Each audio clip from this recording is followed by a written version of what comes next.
권리 분석하는 방법이죠. 그러니까 우리가 입찰 들어갈 때 사실은 물건을 찾아서 권리 분석도 해야지만 우리가 이제 내가 얼마 정도 이제 세금을 공제가 얼마 정도 이 나오냐 이게 수익 분석까지 하고 그런 다음에 입찰가를 결정하게 되는데 그 수익 분석하는 거, 즉 세금 계산하는 것까지 전체적으로 한번 이제 50분 사이에 보겠습니다. 자, 일단은 우리가 이제 물건을 찾는 방법은 두 가지가 있는데 이전에 이제 대부분 지금 같은 경우는 사설 경매 정보 사이트에서 입찰한 물건을 찾아서 권리 분석하는 방법이 있지만 이 이전에 이제 책 이 앞에 장에는 대법원 사이트에서 경매 물건을 찾아가지고 물건 분석하는 게 있습니다. 그러나 여러분이 이제 이제 실무에서는 이렇게 사설 경매 정보지 갖고 사설 경매 정보 사이트 갖고 물건을 분석하기 때문에 이 부분 갖고 이제 하는 거로 이제 보겠습니다. 이렇게 사설 경매 정보 회사와 경매 정보 사이트는 어떤 것이 있는가? 사설 경매 정보 회사에는 대표적인 게 이제 구독션도 있고 부동산 태인 그리고 지지 옥션, 스피드 옥션, 탑 옵션 등이 있고 이 밖에도 많은 경매 정보 사이트가 있죠. 사설 정보 회사 등이 경매 정보 사이트를 이용하는 방법으로 유료로 제공하고 있으며 이용하려면 별도로 비용이 필요하다. 하지만 경매 정보를 종합적으로 분석해 놓아서 이용자들이 정보를 분석하는 과정에서 많은 도움이 주고 있다. 그래서 경매로 재테크하는 분들이 대부분이 이 사설 경매 정보 사이트를 가입해서 경매 정보 사이트 중 하나를 선택해서 입찰되는 물건을 선정하고 권리 분석하여 입찰에 참여하고 있다. 그래서 이런 방법을 사설 경매 정보 사이트 들어가서 권리 분석하고 입찰에 참여하는 부분을 보겠습니다. 첫 번째 거는 이제 대동소유합니다. 구독션이든 부동산 태인이란 또는 지지 옥션이든 스피드 옥션 똑같습니다. 구독션 같은 데는 홈페이지를 보면 이렇게 나오거든요. 그러면 이제 내가 회원을 유료로 가입하면 아이디하고 비밀번호가 있습니다. 그런 부분을 놓고 물건을 검색하는 방법을 이와 같이 이제 보면 여기 경매 검색을 누르면 이런 화면이 뜹니다. 종합 물건을 검색하는 방법. 이 부분은 이제 주소지라든가 가격이라든가 또는 물건, 경매 정보 이런 거 하고 또는 법원별 검색할 수도 있고 경매 일정별 검색할 수도 있고 소재지 검색할 수도 있습니다.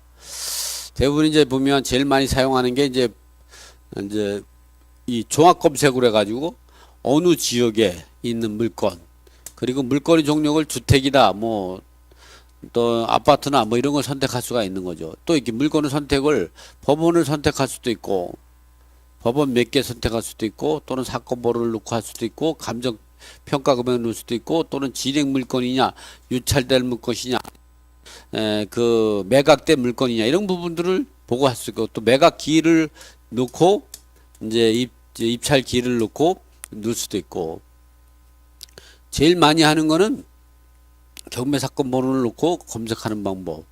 그 경매 사건 번호는 여기다 넣으면 되죠. 여기다가. 그리고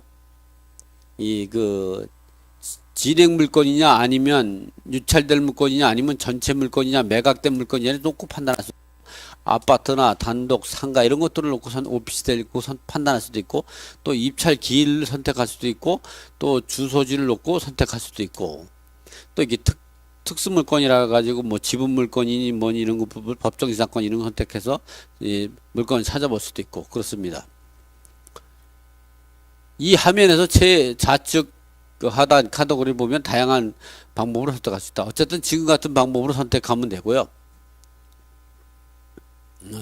또 이 부동산 태인 경매 사이트도 마찬가지입니다. 또 이 지지 옥션 사이트도 같은 방법으로 되어 있고 찾는 방법은 대동소이합니다. 또 스피드 옥션도 마찬가지고요.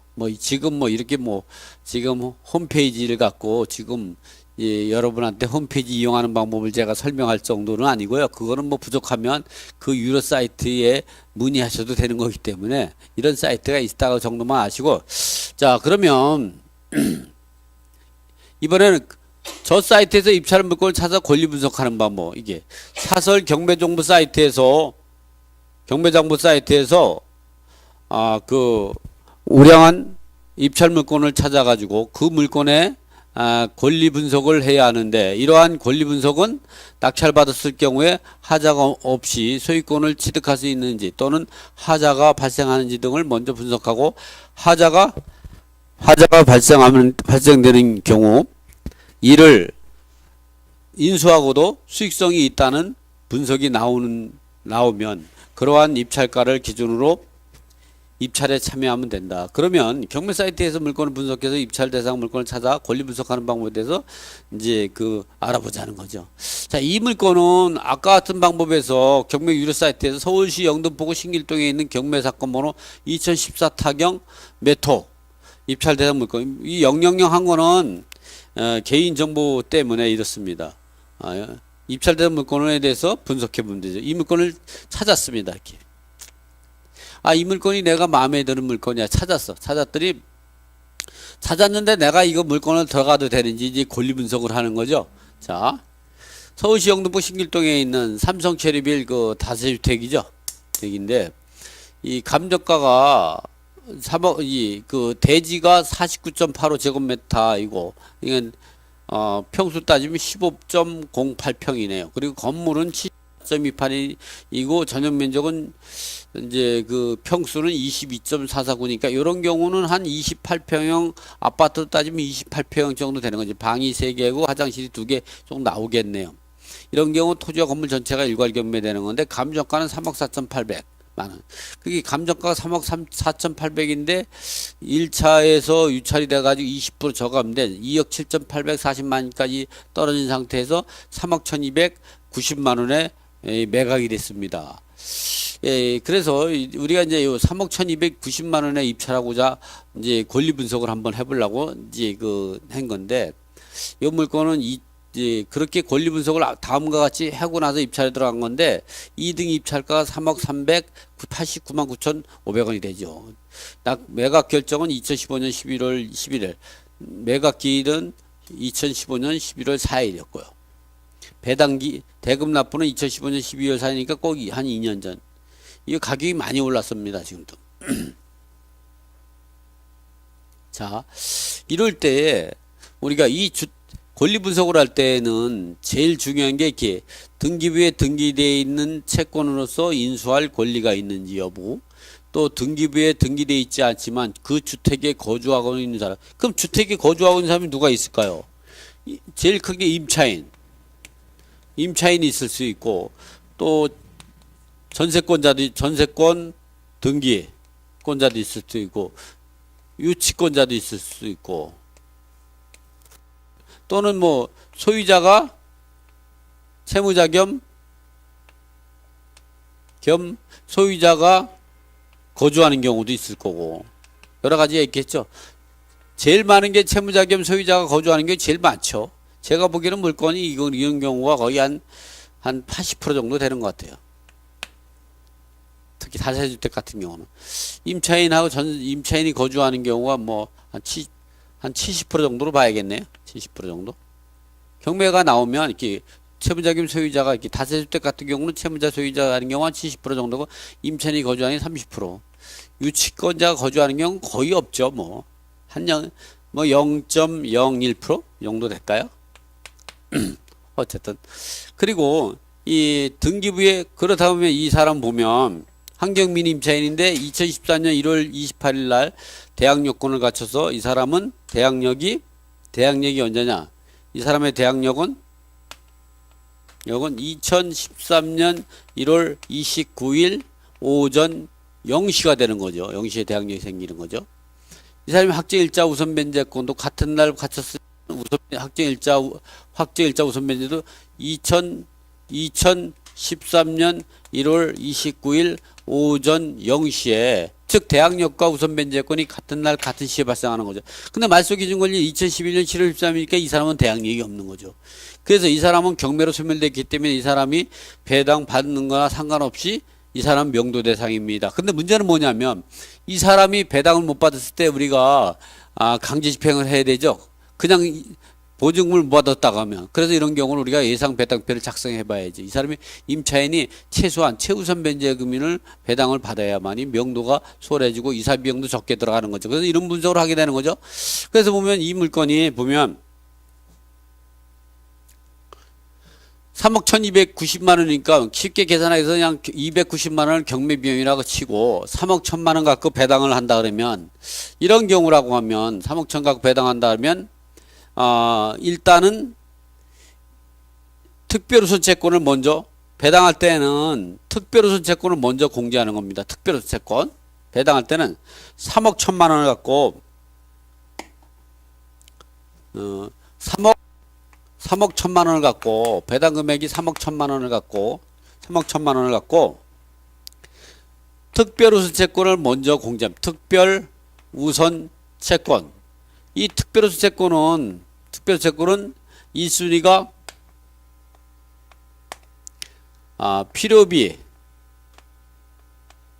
유익비, 상한 청구권이 되는 거죠. 필요비 유익비라는 거는 임차인이 뭐 보일러를 뭐 이제 교체했다든가 또는 뭐 수선했다든가 뭐 수도 계량기 파열돼서 교체했다든가 비용을 임차인 비용도, 아니면 또 배관이 고장났다 뭐 이 정도가 되겠죠. 예를 들어서 뭐 수도꼭지가 고장났다든가 전기 스위치가 고장, 이런 것들은 임차인이 통상 수선 의무에 해당이 됩니다. 그렇기 때문에 그런 거는 필요비가 안 되지만 그 과실장도가 건물이 노후화로 인해서 발생하는 거, 이런 것들이 임차인이 비용을 들고 수렸다면 그런 부분들은 그 필요비 유익비가 되겠죠. 그런 경우는 이렇게 1순위로 배당을 받고요. 2순위는 여러분이 잘 알고 있는 최우선 변제금입니다.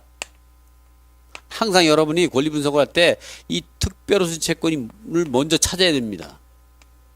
최우선 변제금. 3순위로 배당받을 것이 뭐냐? 배당받을 것이 당해세죠. 당해세 같은 경우는 국세 당해세도 있고 국세 당해세와 지방세 당해세가 있죠. 국세 당해세 같은 경우는 상속세, 증여세, 종합부동산세 이런 것들이 대부분이고, 재산세 같은 경우는 당해세, 지방세 같은 경우는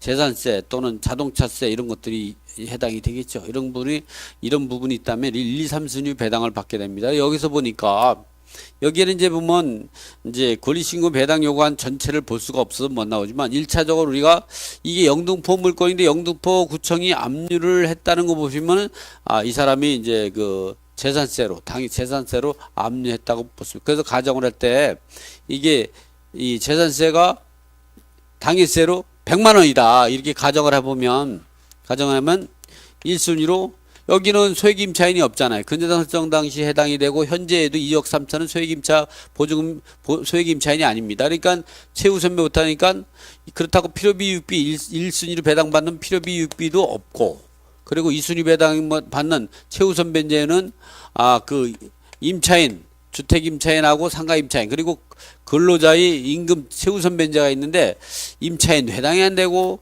근로자 최우선 변제도 없고, 그리고 3순위로 당해세가 1순위로 배당을 받죠. 당해세가 재산세로 해서 100만 원을 영등포구청이 배당을 받고, 2순위로 배당받는 것이 2순위 배당받는 것이 누구냐?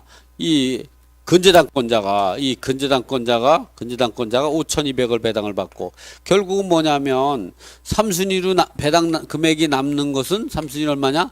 3억 1천에서 5,300을 빼면 계산 좀 해봐요. 3억 1천에서 당일세 100만 원을 빼고 또 이 근저당권 5,200을 빼면 남는 것이 얼마냐? 2억 5,700입니다. 2억 5,700이니까 이 사람은 2억 3천 밖에 안 되니까 30일 이 사람이 배당을 받는 것이 일반적이죠. 그렇기 때문에 임차인이 배당을 거의 완벽하게 다 받을 것으로 예상이기 때문에 이런 건 이상하죠. 설령 이 사람이 1억만 배당받고 1억 3천 미배당이 생겼다고 하더라도 낙찰자가 인수하지 않고 이 사람이 1억을 배당하기 위해서는 낙찰자의 명도 확인서가 필요하기 때문에, 이러한 물건을 낙찰받게 된다면 낙찰자는 무효 입장하게 되는 거예요. 무효 입장이 뭐냐면 강제 집행할 필요도 없고 이사 비용 줄 필요도 없고 내가 소유권을 취득하게 된다는 거죠. 그리고 1억을 받기 위해서는 낙찰자가 명도 확인서가 필요하니까 낙찰자가 잔금 납부하로부터 이렇게 대항력이 있는 임차인, 말소기준 권리부터 말소기준 권리 이전에 대항력을 갖추는 임차인 같은 경우는 그 주택에서 부당이득을 받게 되는 시점 뭐냐면 배당기일 날 배당금을 받는 시점 그 시점까지는 부당이득에 해당이 되지 않습니다. 그 시점 이후에 안 나갔을 때 어차피 낙찰자는 그 입찰 보증금이라든가 매각대금을 전부 공탁해놨기 때문에 거기서 배당받을 수 있는 전액 배당받은 사람은 배당기일로 부당이득에 해당이 되지만 이렇게 대항력은 말소기준권리 이후에 입주한 임차인은 부당이득이 대상이 언제냐? 낙찰자가 잔금 납부하면 그 잔금 납부 이후로부터 부당이득이 대상이 됩니다. 그렇기 때문에 이런 임차인 같은 경우는 막말로 명도를 쉽게 또는 그 빠른 시일 내에 안 나가게 되면 낙찰자가 잔금 납부부터 이사를 나가는 데까지 주택 사용료를 청구할 수가 있는 거죠. 왜냐하면 그걸 주지 않으면 명도 확인서를 작성해 주지 않으니까 그 돈을 주려고 하겠죠. 네, 이런 방법으로 하면 됩니다. 그러면 이 부분에서는 이제 이런 방법으로 되는데 자 그러면 이번에는 자 이렇게 해서 이 물건을 사면 문제가 없겠다는 것 갖다가 우리가 경매 정보지 갖고 확인을 했습니다. 그리고 이 물건 현황 이런 부분들은 뭘 보냐? 이 전자지도를 통해서 이게 권리이상 하자가 없다. 그런데 이 물건이 어떤 거냐? 현장을 가기 전에 우선적으로 이 물건 정보지 갖고 우리가 확인할 수 있는 방법이 전자지도, 지도로 해서 이게 위치가 어디 있느냐. 그리고 사진 정보. 그 다음에 이제 이 감정평가서를 통해서 이 감정평가서 통해서 이 물건의 전반적인 물건 현황을 판단하고 그리고 집행관이 현황 조사하고 매각 물건 조사 그리고 세대 열람 조사한 내용을 보고 이 내용하고 일치되는지 다른 내용이 있는지를 확인하고 그다음에 이제 건물 등기부를 확인해 가지고 이제 그 공적 등기부에 이제 지금 이 경매 기록과 일치하는지 이상한 것이 있는지 또 내가 인수할 것이 있는지 없는지 그걸 전적으로 본 다음에 이 매각 물건 명세서를 다시 확인해서 이상이 없는지 이런 부분들은 이 매각 물건 명세서는 반드시 미리 사전에 권리 분석을 했다도 반드시 입찰 당일날 입찰 하루 전에는 꼭 확인해야 됩니다. 이상한 서류가 여기 등재됩니다. 유치권이 신고가 될 수도 있고 또는 이제 다른 권리도 있기 때문에 매각 물건 명세서는 입찰하기 당일 전 아침에 꼭 한번 확인할 필요가 있습니다. 그래서 여러분이 이제 권리 분석 이걸 입찰 들어가기 위해서 권리 분석을 하고 현장 답사까지 가서 시세 조사하고 관리비까지 다 확인하고 전입세대람을 다시 떴다고 하더라도 여러분이 여기 있는 전입세대만 믿지 말고 여기는 경매에 들어갈 때에 열람한 거지만 그 이후에 한 6개월에서 1년 사이에 이 세대주가 바뀔 수가 있죠. 그렇기 때문에 여러분들은 꼭 이제 권리 분석하기 전에 여러분 직접 현장 가서 전입세 열람을 떼봐야죠. 그래서 여러분이 이제 이런 경우를 분석할 때에는 이렇게 서류를 한번 분석을 하고 나서 현장 답사를 해서 가서 여러분이 이제 직접 이 등기부터 다시 재발급 받아볼 필요가 있죠. 왜냐면 이 당시에는 경매 기입 등기 당시에 했지만 그 이후에 등기된 채권자도 있을 수도 있고 또 이 세대 열람도 해봐야 되는 게 왜냐면 이때 전입세하고 새로운 현재 입찰 당시에 세대하고 달랄 수도 있죠. 또 요 매각 물건 명세서도 계속적으로 변화가 이루어지기 때문에 이것도 달라질 수가 있는 거죠. 그 다음에 문건 송달 내역을 확인해야 합니다. 문건 송달 내용은 계속적으로 경매가 진행될 때 이해관계인들이 권리신고의 배당 요구라든가 또는 그런 내용들이 송달된 여부를 꼭 확인하는 거기 때문에 꼭 이것도 확인해야 됩니다. 그래서 그런 전체적으로 한번 그런 부분에 대해서 이제 확인해 보죠. 이렇게 어쨌든 이렇게 전자지도나 사진 내역이나 감정평가서를 통해서 이 물건을 이렇게 보니까 이렇게 경매 물건 정보에서 감정평가서 사진 내역 그리고 전자지도를 확인해서 분석해 본 결과 이 물건 영등포구 신길동에 위치하고 있는 다세주택이다. 주변에 1호선과 5호선 신길 전철역이 도보로 7분 거리에 있고 버스 등이 이런 식으로 분석 발달해 있는 얘기다. 그리고 신길 뉴타운이 재개발로 인해서 주택 등이 철거되면 주택 수요가 상당히 부족할 예상이 되고 이러한 요인은 주택가격과 전세가격이 상승이 이어질 전망이다. 주변 학군이 우수하고 서울 중시권 어디든지 30분 이내에 도달할 수 있는 훌륭한 교통 여건이로 직장인이 선호한 지역으로 주택이다. 그런지 이 물건은 감정가가 3억 4,800만인데 4명이 입찰에 참여했고 3억 1,200만 원에 매각됐다. 필자는 주택시장은 과거 대형주택이 가치 증가해서 중소형 가치로 이어지고 있는데 이러한 추세는 계속적으로 변함없이 이어질 것이다. 뭐 등등 이렇게 그 내용은 뭐 다 읽어드릴 수는 없고 어쨌든 이러한 물건이 나오면 본인처럼 이렇게 말소기 증거를 찾고 인수할 권리가 있는지를 꼭 확인해라. 이 물건은 인수할 권리가 없죠? 없어요.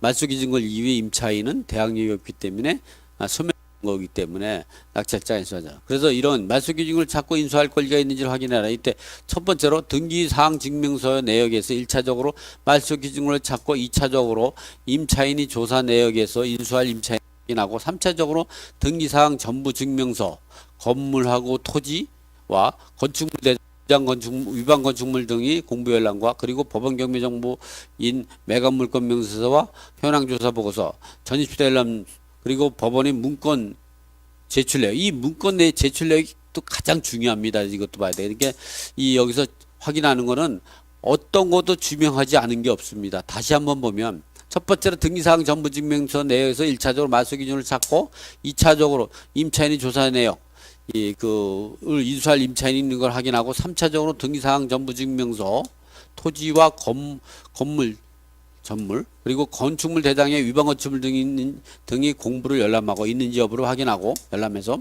그 법원 경매 전부 매각 물건 명세서와 집행관의 현황 조사 보고서 그리고 전입시대 열람 법원이 문건 제출 내역 여기에 유치권자라든가 임차인이 권리지급 배당 요구가 있는지 이런 내용들이 다 나오는 거죠. 또 이 매각 물건 명세서 같은 경우는 매각 절차에서 주관하고 있는 아주 중요한 경매에서 심장하고 같은 겁니다. 심장하고.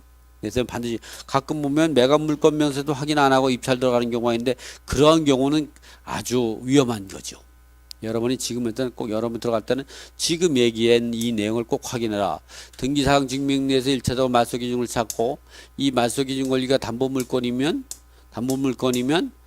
소액 임차인을 결정하는 기준이 될 수도 있다. 이런 내용도 하고 2차적으로 임차인이 조사 내역을 인수할 임차인을 확인하고 이때에는 꼭 경매 기록에 있는 전입시대열만 확인하지 말고 직접 뛰어서 전입시대를 확인해서 그 이후에 입주한 임차인인지를 확인하고 3차적으로는 등기사항 증명서가 일반적인 독립건물은 토지와 건물이 독립된 건물이기 때문에 토지 등기부와 건물 등기부를 함께 띄워봐야 되고 건축물 대장을 열람해서 위반 건축물인지를 확인하고 그리고 이 매각 물건 명세서와 현황 조사, 전입시대 열람, 법원이 문건 제출 내역 등을 통해서 인수할 권리를 다시 한번 확인한다. 제가 3번씩이나 강조했죠. 그래서 등기사항 전부증명서 열람 이렇게 하는 거죠. 이렇게. 이 경매 사건은 등기사항 전부증명서 내역을 확인해니 말소기준 걸린 2011년 7월 13일 윤선희 근저당이다. 따라서 이 말소기준급을 선순위 대항력이 있는 임차인 대항력이 있어서 경매로 소멸되지 않고 후순위는 소멸된다.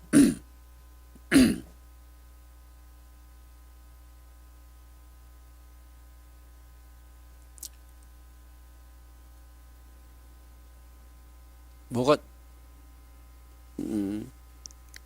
윤소령이 말소기 후순위죠. 저 내용이 잘못됐네요. 인수할 거 소멸되는 거죠.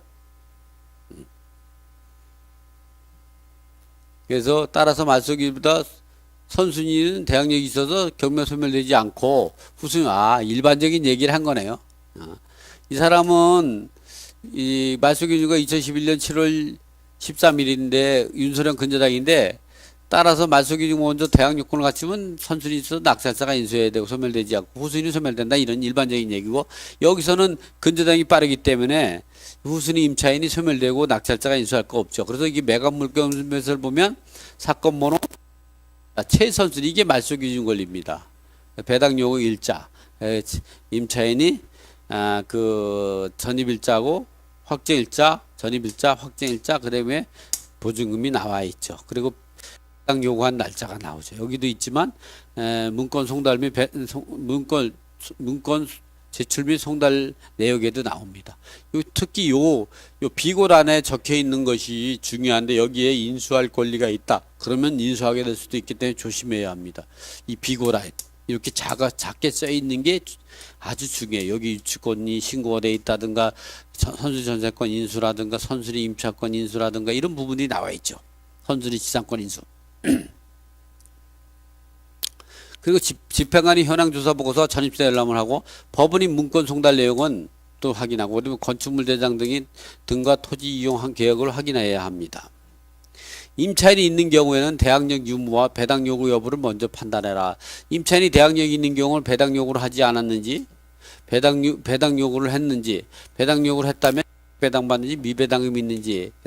배당 요구를 안 했다 그러면 낙찰자가 전액 인수해야 되는 거죠. 낙찰자. 배당 요구를 했고 전액 배당 받다면 낙찰자가 인수할 거 없고 이 임차인은 배당기일로 주택을 인도를 낙찰자에게 해줄 의무가 있는 거죠.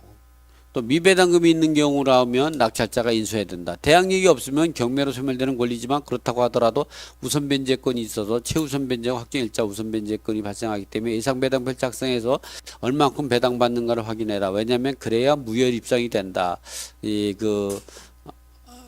그 최우선 변제라도 받으려면 명도확인서가 있어야 돼. 대항력 없는 사람 단 얼마로 조금이라도 받으려면. 그래서 이런 것들을 확인한다. 어쨌든 최경민 임차인은 말소기준걸 이유는 2013년 1월 28일 대항력권을 갖추고 있어서 대항력 없는 임차인이다. 그래서 미배당이 발생해도 매수인이 부담하게 되는 것은 아니므로 명도를 위해서 배당금이 어떻게 되는가를 확인하기 위해서 예상배당표를 작성해서 명도에 대비하자. 보니까 예상배당표 작성하니까 그 임차인이 대부분이 배당받는 걸로 봤죠. 이런 경우를 우리가 무효 입성이고 이러한 경우는 그 명도하러 갈 때 뒷짐 짚고 갈 수가 있는 거죠. 그대로 치고. 아주 편안하게 할 수 있는 거죠. 임차인도 좋고 낙찰도 좋고 서로 윈윈하는 거죠.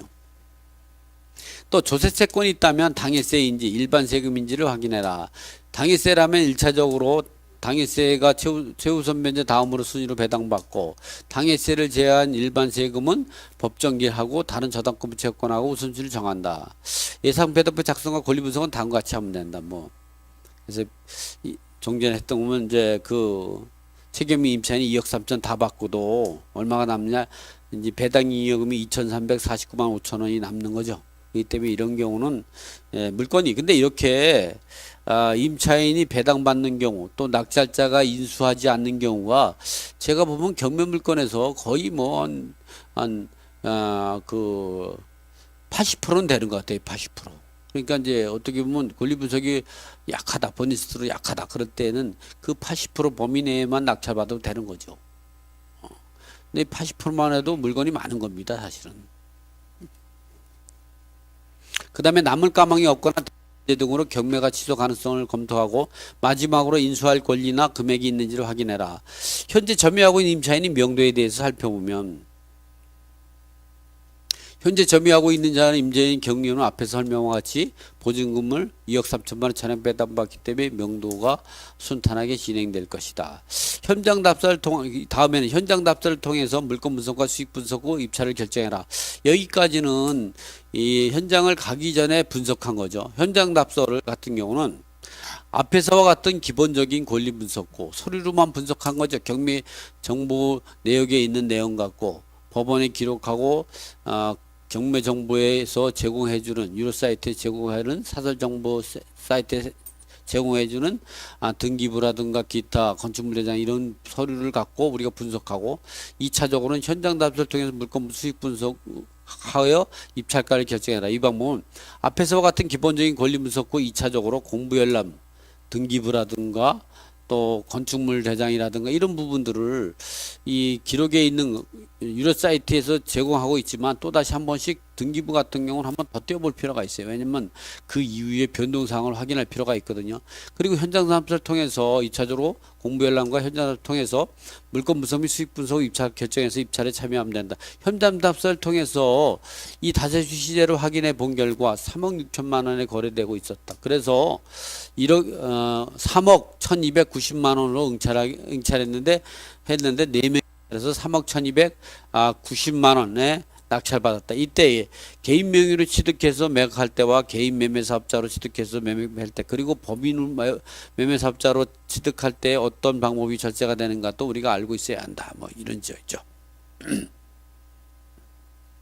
그리고 마지막 이렇게 앞에서와 같이 우리가 구분석할 때 서류상 이 그 유료 정보 사이트 또는 법원의 정보 기록 또는 유료 정보 사이트 제공하는 공부 등을 열람을 해가지고 이제 그러한 물건에 기본적으로 하자가 없다면 2차적으로 현장 답사를 통해서 그 주민센터가 전입세대 열람을 재발급 받아보고, 그 다음에 이제 그 관리사무소 가서 집합건물 아파트 같은 관리사무소 관리비 체납 여부를 확인하고, 또 아파트 현장에 가가지고 유치권 신고가 있는 내용을 알려주는 이 공지라든가 이런 편말 같은 게 이런 게 붙어 있는지 이런 것들을 확인하고, 또 마지막으로 이 주민 이제 부동산 주변 그 부동산을 방문해서 한 4개 정도 5개 정도 다녀요. 그래서 부동산 시세를 파악할 때 이때 파악은 이 매매 시세만 확인하는 게 아니라 전세 월세 시세도 함께 확인해야 됩니다. 왜냐하면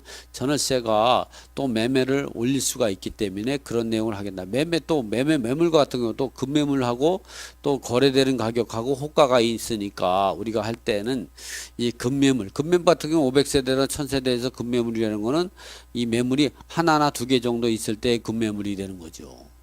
왜냐면 3개에서 5개가 있다면 급매물이 아니라 그게 시세가 된다는 거. 그래서 여러분이 그 입찰가를 정할 때 시세를 데이터를, 여러분이 아무리 좋은 컴퓨터라도 데이터를 입력을 잘못시키면 그 컴퓨터가 엉터리 이 자료를 답변을 내놓죠. 마찬가지입니다. 여러분이 시세 조사를 할 때, 물건 조사할 때 정확한 조사를 하지 않으면 그 부실 정보 갖고 여러분이 판단하게 되면 여러분이 판단도 부실해지고 그 부실한 결과는 여러분의 그 수익을 감소시키는 역할을 가져오게 되죠. 그래서 여러분이 정확한 데이터를 가지기 위해서는 그 거래되는 시세가 이제 거래되는 시세 갖고 이 평가를 해야 된다. 예를 들어서 급매물 시세가 하나 2개 있다. 1000세대인데 급매물 시세가 이 하나가 있다. 하나가 매물 나왔다. 그러면 그걸 시세로 판단해서 입찰가를 결정하면서 수익 분석을 데이터를 내면 안 되는 겁니다. 왜 그러냐? 그 매물은요 금방 없어집니다. 오늘 내일 없어지고 2, 3일 내에 없어지게 되면 그 이후에는 실제 거래되는 금액이거든요. 근데 여러분이 그 급매물 시세 갖고 수익 분석을 했다고 생각해 보세요. 근데 그렇게 하는 사람하고 실제 거래되는 금액 갖고 이 수익 분석하는 사람 할 때는 이 낮은 금액으로 갖고 급매물가로 수익 분석한 사람은 1등 하기 어렵죠. 본인 같은 경우는 급매물가로 해서 수익 분석하지 않습니다. 실제 거래되는 금액 갖고 이 수익 분석을 하게 되고, 그것이 더 앞으로 오를 거라고 생각하면 더 쓰죠. 더 높여서. 그래서 경매장에 같은 데 가면은 감정가보다 훨씬 더 많이 쓰고 막 이런 경우가 왜 그러냐? 이것이 지금의 감정가보다 시세가 더 높을 수도 있고, 앞으로 또 재건축 등의 영향을 받아 또는 재개발 등이 옆에 또는 주변에 주택 수요 부족으로 인해서 가격이 인상이 오르는 아파트가 될 수 있다 그러면 시세보다 더 쓸 수도 있는 거죠. 시세를 누가 정합니까? 여러분이 시세를 정할 때 급매물을 시세라고 판단하면 큰 오산입니다. 급매물은 금방 없어지죠. 그러면은 어떻게 했어요? 일반적으로 거래되는 것도 금방 없어지고 그 이후에는 뭐 호가가 되는 거죠. 호가라는 건 그냥 이 시세보다 훨씬 높게 호가가 형성이 되어 있는 게 있죠. 그거는 이제 그 거래 가려지만 거래되는 가세가 없어지면 호가가 거래가 되는 거죠. 그렇게 여러분이 경매장에 입주할 때는 절대 급매물이 1000세대 이상인데 급매물이 하나가 있다, 2개가 있다. 그러면 그거는 그걸 기준하면 되고, 그 바로 위에 있는 금액을 기준으로 해서 거래되는 금액 갖고 수익 분석을 해야 여러분이 또는 어떻게냐, 매물이 없어요. 근데 과거에 거래가 그대로 금액이 있어요. 그러면 그거 갖고 계산하면 안 돼요. 여러분 1등 하지 못합니다. 그거는 이미 지난 과거예요. 지금은 물건이 없기 때문에 공급자 위, 매도자 위 주택시장이 돼버린 거죠. 그러면 매도자 위이기 때문에 가격은 부르는 게 가격이 되는 거죠. 그럴 때 적당한 선에서 이제 높여서 거래되는 가격을 만들어 가지고, 없을 때는 내가 이 정도 가격에 팔 수 있다 생각해서 수익 분석하고 입찰가를 결정하게 되면 여러분도 1등 할 수가 있는 거예요. 입찰가는 그렇게 결정하는 겁니다. 자, 이렇게 공부 연령과 현장 답서 2단계 물건 분석 및 수익 분석 방법을 다시 한번 설명을 한번 해드리겠습니다. 좀 전에는 이제 공부상 열람, 현장 답사 이런 부분들을 이제 그 기본적으로 핵심적인 내용만 이번엔 체계적으로 한번 해보는 거죠. 등기사항 증명서와 대장 같은 경우는 이렇게 등기부를 대법원 인터넷 등기소에서 해서 확인해서 이렇게 열람은 이제 그 법 그냥 우리가 볼 수 있는 거고 이게 700원이죠. 발급하는 거는 이 건재당 설정하든가 소유권 전등기하다가 법원에 제출할 수 있는 서류는 발급하기로 해야죠. 등기사항 증명서에 어떤 종류가 있냐면 토지 등기사항 증명서, 건물 등기사항 증명서, 집합 건물 등기사항 증명서 이런 것들이 있죠. 토지와 건물의 등기사항 증명서를 보는 방법과 권리관계에서 유의할 사항. 등기사항 증명서는 기본적으로 표제부, 갑구, 을구로 구성되어 있습니다. 그러나 이게 집합 건물인 경우는 표제부가 2개가 되죠. 한동 전체, 집합 건물은 한동 전체에 대한 건물과 한동 전체를 안고 있는 땅 전체에 대한 것이 첫 번째 표제부가 있는 거죠. 두 번째 표현은 여기 501호, 501호에 대한 구분호수와 거기에 해당되는 대지 지분만 표시되어 있는 이 전유면적에 대한 그 표제부가 있죠. 그리고 갑구, 울구. 그래서 이게 전체 표제부 하나, 두 번째 그리고 세 번째 갑구, 울구 이런 식 4개의 형성으로 이렇게 형성이 된다. 그러나 집합 건물이 아닌 일반적인 건물은 이렇게 표제부, 갑구, 울구로 해서 표제부가 하나만 나와 있다. 이런 것이 차이점이 있죠. 그래서 이렇게 보면 이제 토지 같은 경우는 이렇게 표제부, 땅에 대한 적이죠. 그 다음에 갑구, 울구. 여러분이 이제 이렇게 있고, 그 다음에 이제 그 건물 보면, 건물 같은 경우는 보면 일반적인 건물, 단독주택 같은 경우 이런 경우는 이렇게 표제부로 해서 지하 1층, 2층 이렇게 나오죠. 여러분이 이제 보면 이게 등기부하고 건축물 대장하고 이 등기된 주소와 또는 동호수가 다르다 할 때는 건축물 대장에 있는 주소와 그 동호수를 기재해야 합니다. 왜 그러냐면 우리가 건물이 만들어질 때는 먼저 이 건물이 완성이 되면 그 건물을 건축 허가대로 사용 승인이 나왔는지 건물이 지어졌는지를 판단해서 건축사 협회에서 와가지고 이 검사를 해가지고 그대로 이루어졌다면 그 보고서를 갖고 지자체에 있는 국가 공무원이 사용 승인을 내주게 되는 거거든요. 그 사용 승인을 가지고 건축주가 건물 지은 사람이죠. 건축 소유주가 이 그 등기소에서 사용 승인 내지면 2, 3일 내에 국가기관에서 지자체의 건축물 담당자가 담당 공무원이 건축물 대장을 만듭니다. 그러면 그 건축물 대장을 가지고 건축주가 건물 소유권 보존 등기를 하게 되죠. 그러다 보니까 어떻게 보면 지금 같은 경우는 건축물 대장이 먼저 만들어지고 그걸 갖고 등기를 만들기 때문에 건축물 대장에 등재되어 있던 내용하고 등기된 내용이 다르다 하면 건축물 대장이 우선하는 거죠. 그래서 이렇게 등기부를 확인할 때 이 등기부에 되어 있는 주소와 동호수와 그리고 건축물 대장에 있는 주소와 동호수가 다르다고 할 때는 반드시 건축물 대장에 등재되어 있는 주소와 동호수로 여러분이 임차인 같은 경우는 전입신고하고 계약세 확정 일자를 받아야 대항력과 우선 변제권이 주어지게 된다. 이런 내용도 여러분이 알고 있어야 합니다.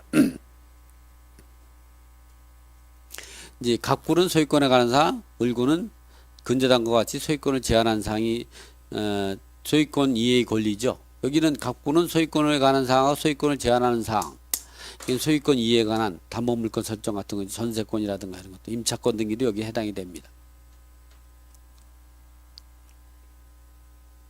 집합건물 같은 경우는 표제부가 2개인데 이렇게 아파트 전체의 땅 34,541.95제곱미터 이 건물 1층부터 20층까지 전체의 연면적이 기재가 되어 있죠. 이 한동 전체에 대한 건물과 한동 전체의 땅이 첫 번째 표제부에 기재가 되어 있고 이럴 때에 우측에 토지 별도 등기가 있는지 대지권이 미등기 있는지를 꼭 확인해야 된다. 대지권이 미등기라는 건 이게 없는 거죠.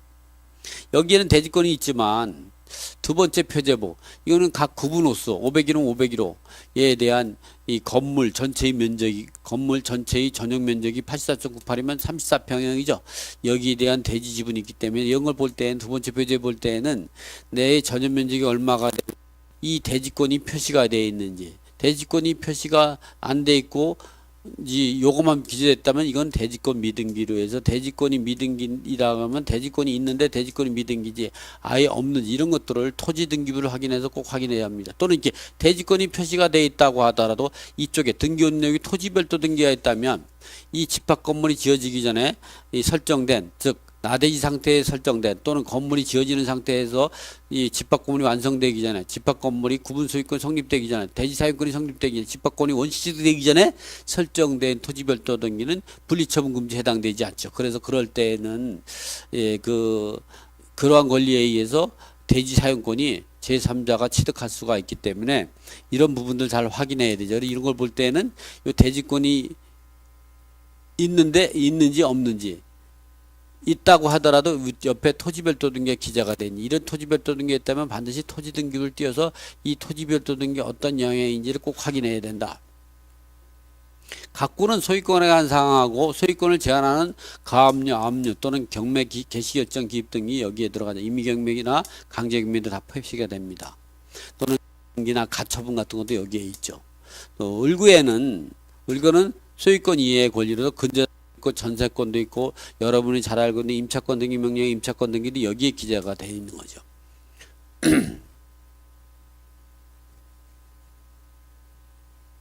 이렇게 각구와 을구에 등기되어 있는 권리가 다르다고 하면 이럴 때에 먼저 등기된 게 우선하게 되고 같은 날 등기될 때는 이 접수번호 갖고 우선순위가 정해지게 되는 거죠.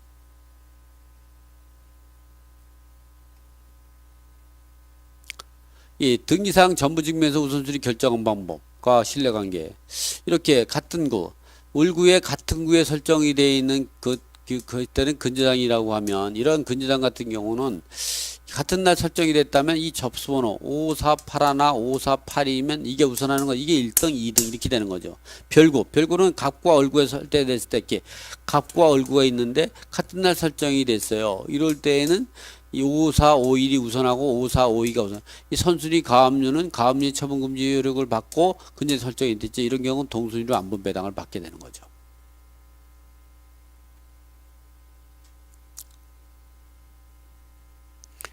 이 근저당이 말소 기준 권리가 있고 을 가처분 이런 경우가 있다면 이런 경우는 이 가처분은 소멸됩니다. 그러나 이제 말소 기준 권리 을 임차인 이런 병 이런 경우 있을 때에도 이 말소 기준 권리 때 이런 사람들은 대항력이 없죠. 소멸됩니다. 그러나 주의할 점은 이 을 임차인이 대항 요건만 갖추고 확정일자 없다면 배당에 참여할 수 없기 때문에 이런 경우는 이 갑근저당권자가 채권이 작을 때는 대의변제할 수 있죠. 을 임차인이 대의변제로 갑근저당권이 말소된 경우 을 임차인은 대항력이 있어서 낙찰자가 인수해야 된다는 것이 대법 98마 1031의 결정문입니다. 이 건축물 대장하고 토지 대장에 대해서 이 건축물 대장하고 등기부를 확인해 가지고 등기된 내용이 다를 때는 건축물 대장이 우선하게 되는 거죠. 그래서 임차인이 대항력은 반드시 건축물 대장을 기준으로 해야 된다. 이번에는 건축물 대장을 확인할 때 위반 건축물이 있는지를 꼭 확인한다. 위반 건축물이 있을 때 이행강제금이 부과되고 그런 이행강제금이 부과되고 그로 인하여 건축물 대장에 또 붉은 글씨로 위반 건축물 내역이 있다 보니까 그런 것들이 해결되지 않으면 나중에 낙찰받더라도 이 팔 때 팔리지 않는 거죠.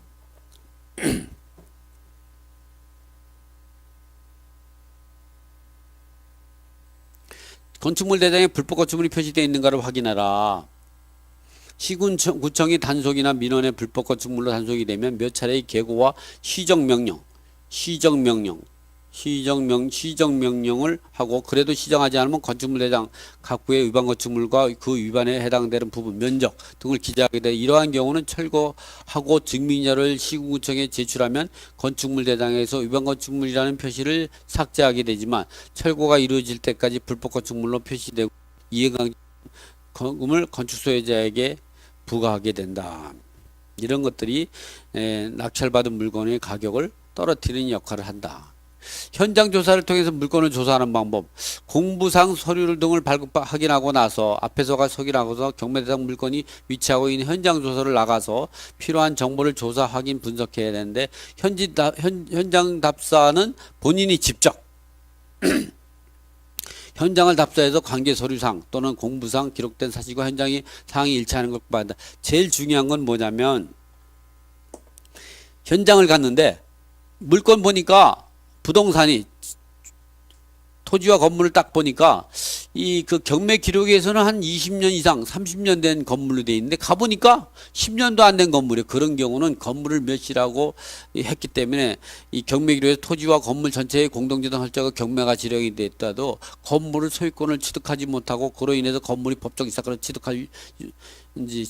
물론 나중에 그 건물 감정가 그 부분에 대해서 매각대금 비율 저감한 만큼에 대해서 건물에 대해서 매각대금 반환 청구 소송을 할 수 있겠지만 이미 매각이 되고 배당까지 다 받으면 배당받은 사람들 상대로 부당이득 반환 매매계획 부당이득 반환 청구 소송을 제기해봐야 돈도 얼마 안 되고 어렵습니다. 그래서 여러분이 입찰 당일 때 제일 중요한 건 현장 갔을 때는 현황을 봐서 이 기록에는 한 20년 된 건물, 30년 된 건물인데 현장에 가면 5년도 안 되고 10년도 안 된 건물이 많습니다. 그럴 때는 건물을 철거하고 새로운 건물 지어졌고 그럴 때에는 지상이 구 건물에 설정된 근저당은 전 말소된 겁니다.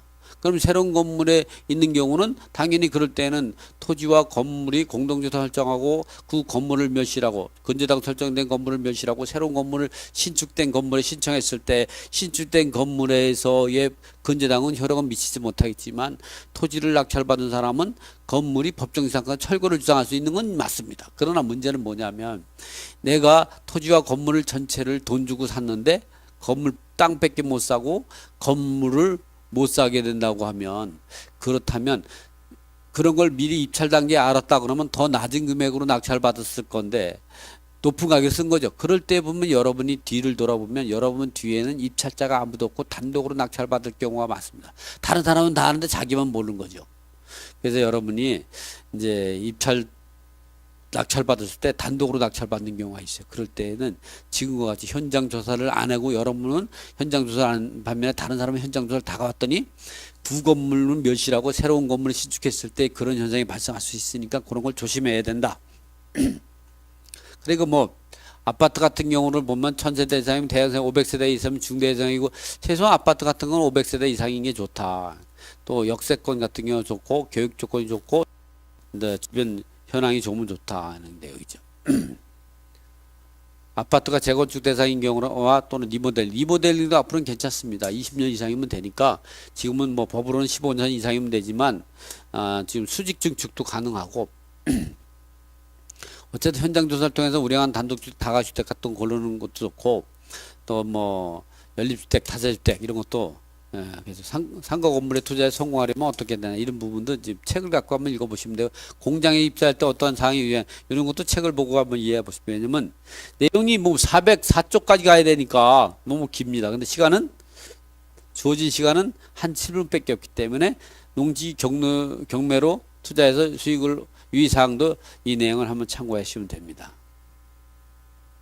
현장 답사 물건에서 꼭 확인해야 할 사항. 이제 현장 답사에 가서 꼭 확인해야 할 사항은 제가 한번 봐야죠.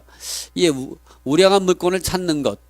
이 재테크의 1번, 제1이다. 경매 물건 정보에서 기록된 사실과 현장 물건이 다른지 일치하는지를 봐야 한다. 좀 전에 같이 이 건물이 이제 30년, 40년 됐는데 현장 갔더니 10년 미만이다. 이런 경우는 거기에 구 건물에 설정된 저당권에 의해서 토지와 건물이 일괄 경매됐다고 하도 건물은 소유권을 취득하지 못합니다. 그랬을 때에 그 생시주택 건물은 관습법상 법정 이사건이 성립될 가능성이 상당히 높죠. 근저당에 의해서 달라졌다 그러면 이 법정 이사건이 성립될 가능성이 상당히 높습니다. 3개 이상 부동산 조사는 3개가 아니라 4개, 5개 많은 곳을 다니면 더 정확한 시세 조사를 조사하는데 이런 시세 조사는 이 매매 시세만 하지 말고 전세 월세 시작해서 전체적으로 파악해라. 아파트 관리비 연체 내역과 조세, 공과금 체납 여부를 확인해라. 아파트 관리 사무소를 방문해서 된 관리비 내역을 확인한다. 여기서 대부분 입찰하기 전에 이전 대상 아파트 관리사무소 등을 방문해서 관리비, 제세공과금 등이 연체됨을 확인한다. 이때 매수인이 부담하게 되는 연체 관리비에 대한 현재 대법원 판례는 공용 부분이고 공유 부분이고 전용 부분은 아니에요. 전용 부분은 그 점유자가 하는 거고요. 사용자가. 이 공용 부분, 공유 부분, 즉 공용 부분이 공용 부분은 낙찰자가, 전용 부분이 관리부는 전유 부분이 관리비는 사용자가 부담하게 된다는 입장이고, 이러한 공유 관리비 중 원금 이외에 이 공유 관리비는 뭐냐면 아파트 내부에 사용하는 것이 아니라 복도, 계단 또는 이제 관리사무소의 비용 이런 것들을 공용 관리비라고 하는 거죠. 이 중에서 원금 이외에 연체료 승계 대상이 아니다. 공유 부분 관리비에 포함되지 아니하고 관리비 체납 채권에 대한 소멸시효에 해당되는 3년이 해당되므로 3년 초과분은 지급하지 않는다. 그러니까 관리비 같은 경우는 소멸시효가 3년입니다. 그리고 관리비 원금에 대해서만 유치권이 성립이 되고 그 관리비는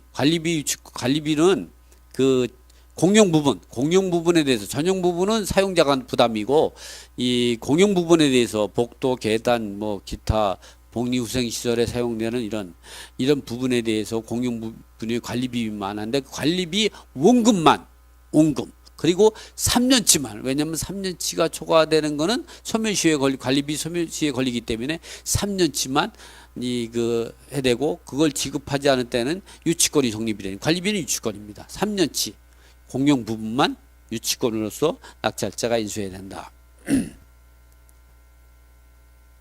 등기부에 등기되지 않은 조세나 공과금 등이 있는지를 봐라. 이런 것들이 선순위 임차인보다 먼저 배당받는 경우가 있기 때문에 그렇다. 주민센터를 방문해 전입센터를 경매 기록에 설정되어 있는 등기되어 있는 전입되려면 이미 6개월 1년 전이기 때문에 그 이후에 전입세대가 변경될 수도 있기 때문에 이런 것들은 낙찰자가 잔금 납부하고 인도명령 신청하는데 대비하기 위해서 먼저 뛰어봐야 된다. 이런 경우는 또 잔금 납부할 때도 한 번 더 뛰어볼 필요 있어요.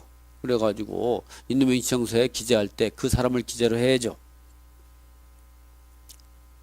이 전입세 열람을 확인했더니 최초 전입자하고 이게 보통 같지만 다를 때에는 이 최초 전입자가 가족 구성원 중에 일부가 먼저 대항 요건을 갖추기 때문에 이 최초 대항 요건을 갖춘 96년 9월 5일 9월 6일 다음날 오전 0시 9월 6일 오전 0시에 대항 예식입니다. 경매 물건의 수익 분석은 어떻게 하면 되는 입찰가를 결정하는가? 경매 투자의 목적은 투자 수익을 높이는데 그 목적이 있으므로 입찰하기 전에 수익 분석 후에 입찰가를 결정해야 된다.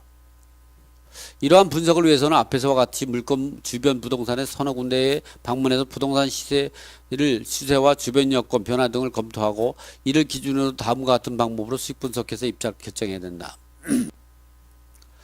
이러한 수익 분석에서 중요한 세 가지를 한다. 기본적으로 첫 번째는 권리 분석에 하자가 없어야 한다. 첫 번째. 두 번째는 현장 답사를 통해서 정확한 시세를 조사하는 것이다.